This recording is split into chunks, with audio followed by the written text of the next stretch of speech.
Okay, it's October 22nd, and this video is going to be a juicy one, actually. It was a video I wasn't going to make until a little bit later, but then I realized it's really something that we need to have at the forefront of our minds before we proceed to talk about Jesus' attitude towards Yahweh and some of his laws and teachings.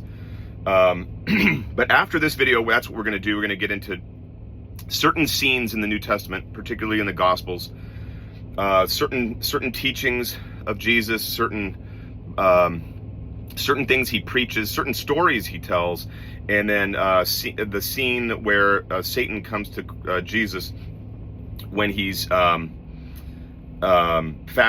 in the wilderness for 40 days, and we're going to show how that story actually parallels the 40-year wilderness wandering of the Jews in the wilderness on their way to the promised land, which is not a shock, of course, to most of you or any of you, but what he does with that may shock you, because it's not what you were taught growing up, and you certainly didn't learn it in Sunday school.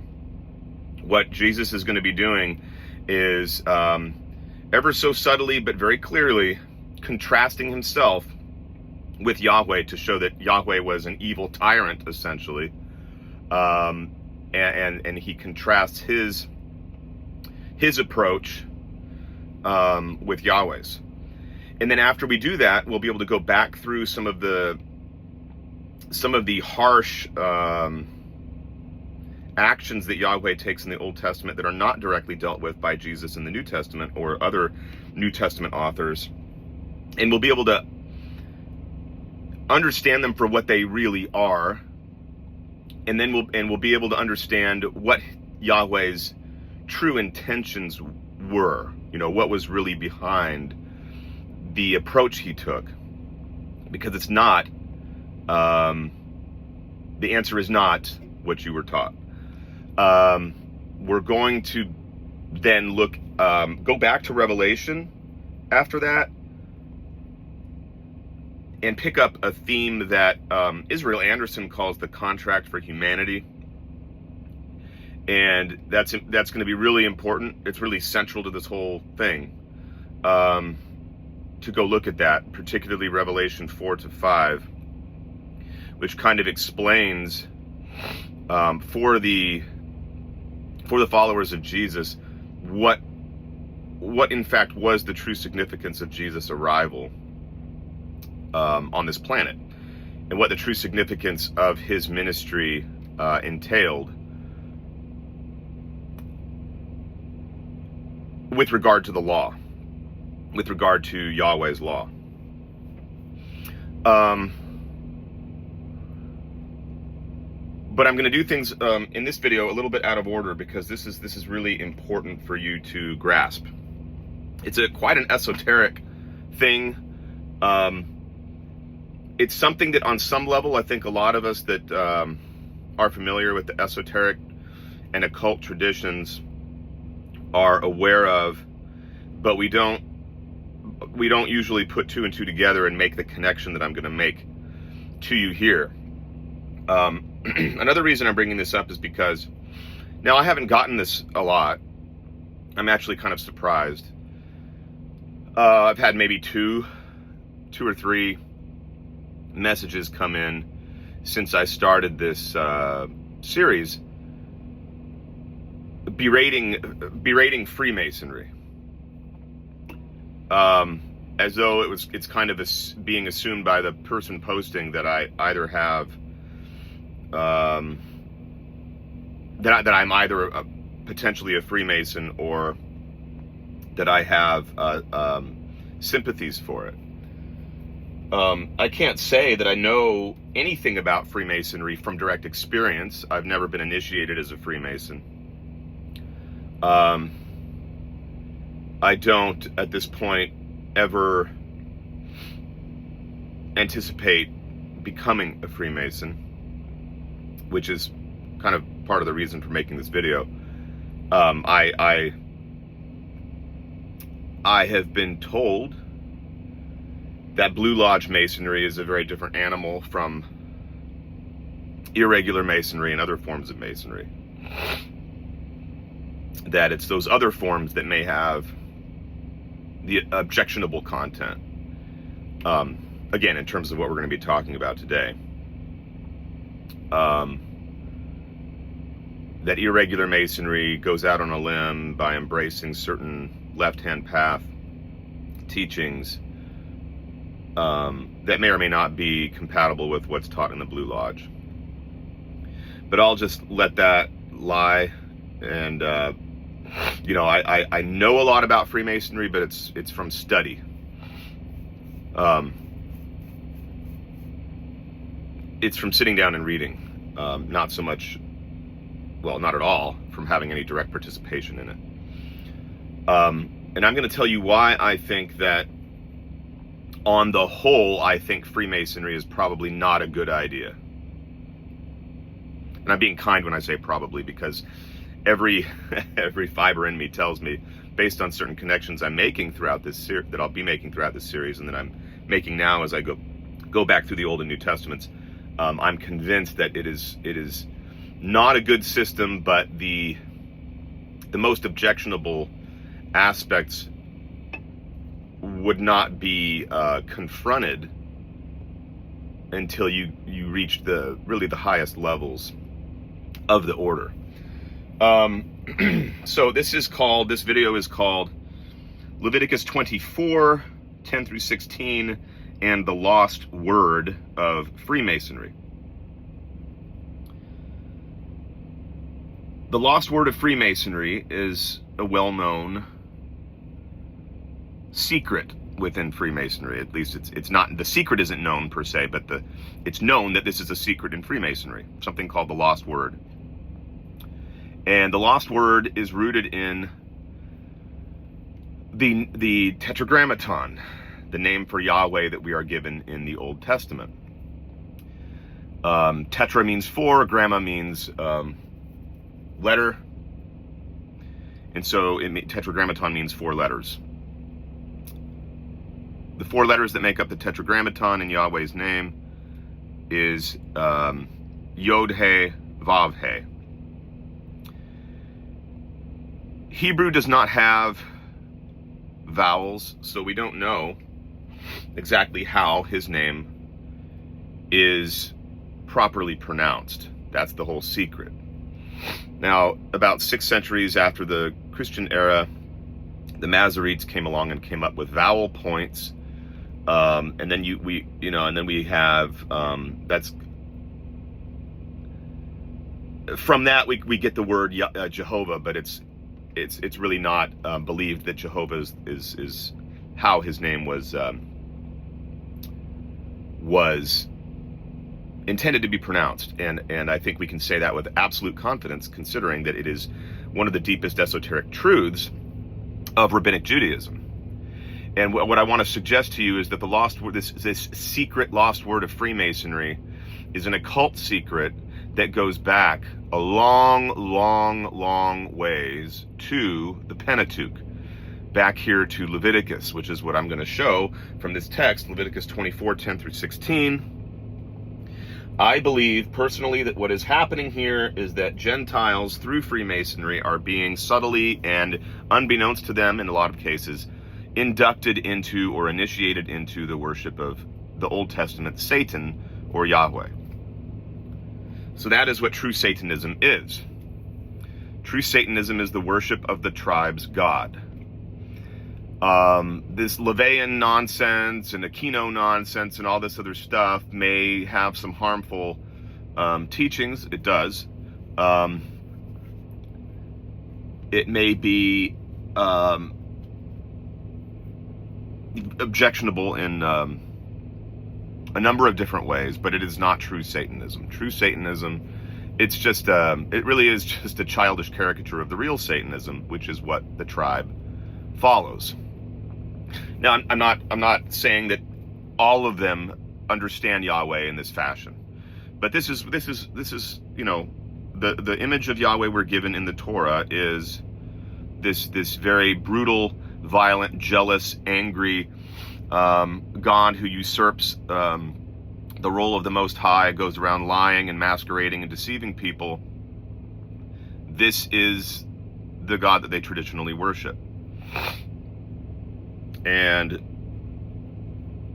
it works its way all throughout the Talmud. It gets worse. It goes much further. The Talmud does much further than the Torah does in some respects, in terms of the sheer depravity of Yahweh, and in other sources as well.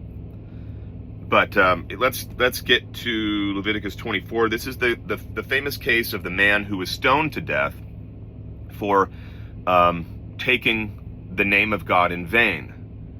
Now, as a kid, and when I was younger and I was reading through the Bible, I read through the Bible 5 or 6 times as a teenager, or maybe from my teens to my early 20s, I want to say, is when I read I probably started reading the Bible when I was about 10. So between the age of 10 and maybe my late teens, early 20s, I had read the Bible straight through, Genesis 1 to Revelation 22, 5 to 6 times.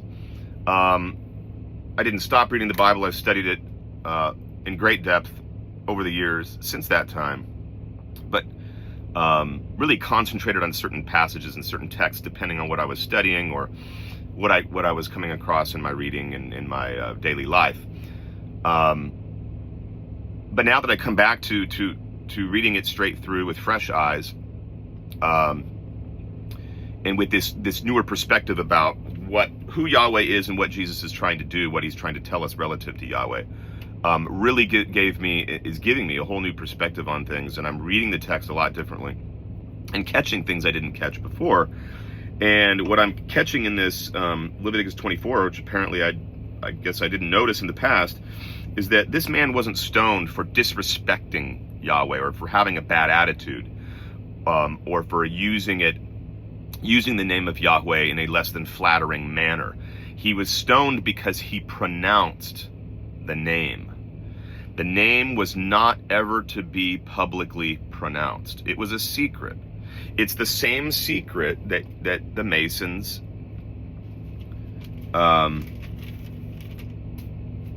have ensconced in their degree system. Now they say it's lost. I'm very skeptical that it is. I think that it's been preserved by a very few, and that there are people who do get inducted into the true pronunciation of the name of Yahweh.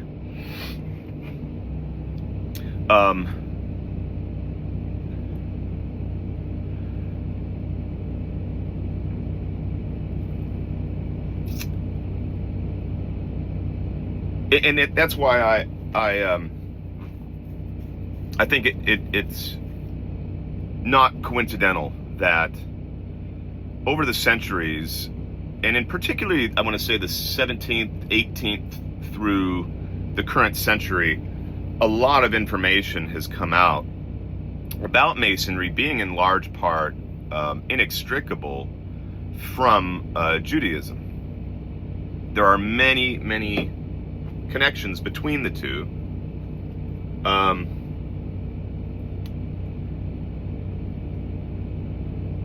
And there does seem to be a very strong pro-Zionist bent in the lodges, at least a great many of them. Books were written in the 1920s exposing the connection between the two and showing how the lodges were responsible for masterminding certain revolutions that killed untold numbers of people, such as the Bolshevik Revolution, and earlier than that, the revolution in France. Then there was the Armenian genocide. There's a number of revolutions. If you look deeply at the history and you look at who was behind it, who was kind of masterminding these things, they were Zionists and they were Kabbalists. And by the way, I don't have a problem with Kabbalah. I don't have a problem with the if you understand what it is, you wouldn't have a problem with the Kabbalah or with the Kabbalistic tree of life. It's a very noble system if you're using it properly, but it can be twisted by the wrong people in the wrong way. But that's a topic for another time. Let's get back into Revelation. Let's get to this text in Leviticus 24. I'll just read it very quickly. Now the son of an Israelite woman whose father was an Egyptian went out among the children of Israel, and this Israelite woman's son and a man of Israel fought each other in the camp. Then the Israelite woman's son, by pronouncing the name, cursed.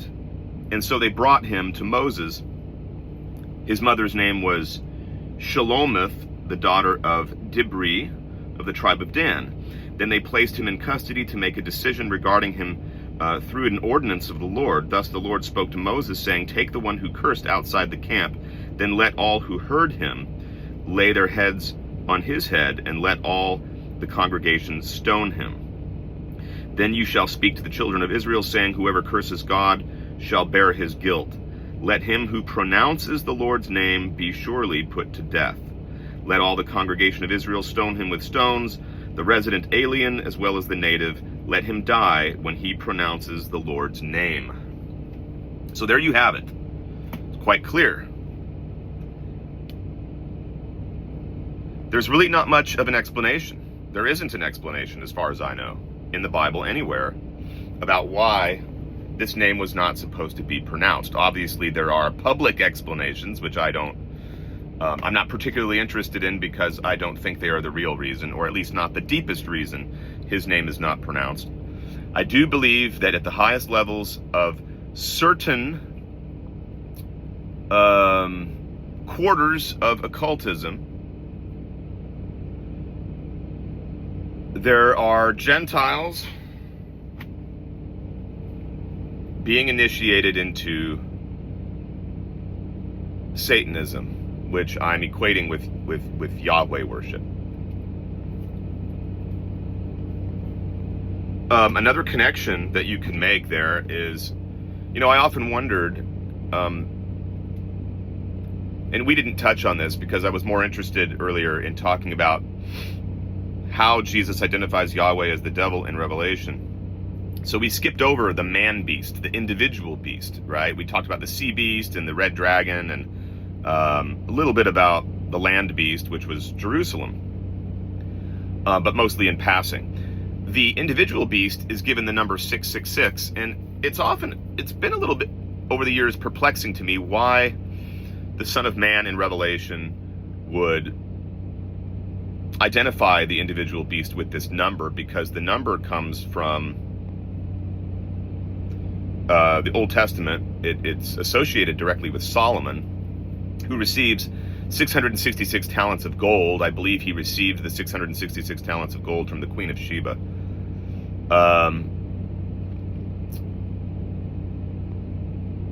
In trade, I guess, or I think it's in the context of commerce. There is when he receives the 666 talents.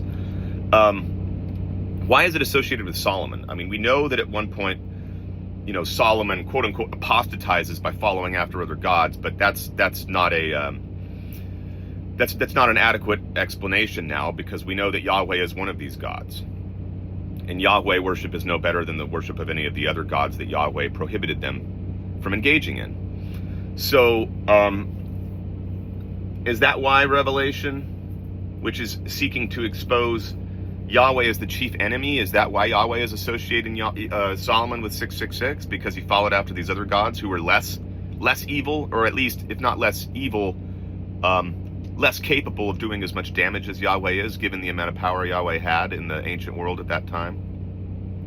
Well, that doesn't make sense at all.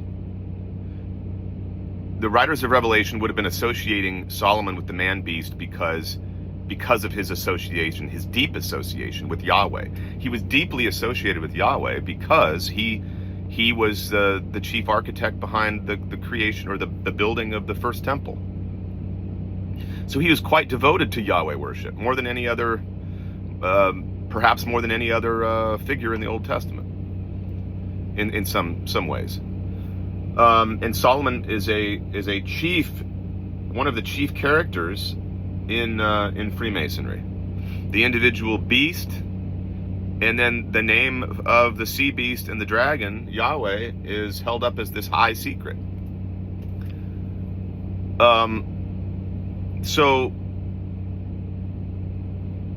for any of you out there who think that I'm entertaining Freemasonry, or that I think that there's some deep, wonderful fountain of something that I'm missing if I don't become a Freemason, that's what I think, or that I in some sense belong to Freemasonry, or at least have sympathies, you would be incorrect. I'm very cautious about it.